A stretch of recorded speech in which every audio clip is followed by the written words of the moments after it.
بسم اللہ الرحمن الرحیم۔ السلام علیکم۔ بخاری وائس میں خوش آمدید۔ امام حضرت ابو حنیفہ ایک دن حضرت امام جعفر صادق سے مسائل وغیرہ دریافت کرنے کے لیے حسب دستور حاضر ہوئے۔ اتفاقاً آپ آرام فرما رہے تھے۔ حضرت ابو حنیفہ اس انتظار میں بیٹھ گئے کہ آپ بیدار ہوں تو عرض مدعا کروں۔ اتنے میں امام موسیٰ کاظم، جن کی عمر اس وقت 5 سال کی تھی، برآمد ہوئے۔ امام ابو حنیفہ نے انہیں سلام کر کے کہا، اے صاحبزادے، یہ تو بتاؤ کہ انسان اپنے کاموں کا مختار ہے یا اس کے کام خدا کی طرف سے ہیں؟ یہ سن کر آپ زمین پر 2 زانوں بیٹھ گئے اور فرمانے لگے، سنو، بندوں کے افعال 3 حالتوں سے خالی نہیں، یا ان کے افعال کا فعال صرف خدا ہے یا صرف بندہ ہے، یا دونوں کی شرکت سے کام واقع ہوتے ہیں۔ اگر پہلی صورت ہو تو خدا کو بندے پر عذاب کا حق نہیں، اگر تیسری صورت ہو تو بھی یہ انصاف کے خلاف ہے کہ بندے کو سزا دے، کیونکہ کام دونوں کی شرکت سے ہوا ہے۔ اب صرف دوسری صورت ہی ہوگی، وہ یہ کہ بندہ خود اپنے کاموں کا مختار ہو اور جرم کرنے پر خدا اسے سزا دے۔ امام ابو حنیفہ کہتے ہیں کہ میں نے اس صاحبزادے کو اس طرح نماز پڑھتے ہوئے دیکھ کر کہ ان کے سامنے سے لوگ برابر گزر رہے تھے، حضرت امام جعفر سے عرض کیا کہ آپ کے صاحبزادے موسیٰ کاظم نماز پڑھ رہے تھے اور لوگ ان کے سامنے سے گزر رہے تھے۔ حضرت نے امام موسیٰ کاظم کو آواز دی اور حاضر ہوئے۔ آپ نے فرمایا،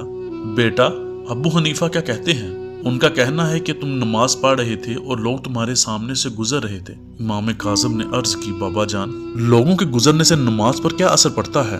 وہ ہمارے اور خدا کے درمیان حائل تو نہیں ہوئے تھے، کیونکہ خدا تو شارق سے بھی زیادہ قریب ہے۔ یہ سن کر حضرت امام جعفر صادق نے اپنے بیٹے کو گلے لگایا اور فرمایا، اس بچہ کو اسرار شریعت عطا ہو چکے ہیں۔ ایک دن عبداللہ ابن مسلم اور ابو حنیفہ دونوں مدینہ داخل ہوئے۔ عبداللہ نے کہا، چلو امام جعفر سے ملاقات کریں اور ان سے کچھ علم حاصل کریں۔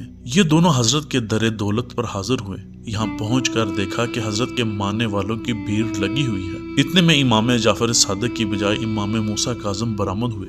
لوگوں نے آپ کی تعظیم کی، اگرچہ آپ اس وقت بہت ہی کم سن تھے، لیکن آپ نے علوم کے دریا بہانا شروع کیے۔ عبداللہ وغیرہ جو قدرے آپ سے دور تھے، آپ کے قریب جاتے ہوئے آپ کی عزت و منزلت کا آپس میں تذکرہ کیا۔ آخر میں امام ابو حنیفہ نے کہا کہ چلو ان سے میں ایسے سوالات کروں کہ یہ جواب نہ دے سکیں گے۔ عبداللہ نے کہا، یہ تمہارا خیال خام ہے، وہ فرزند رسول ہیں۔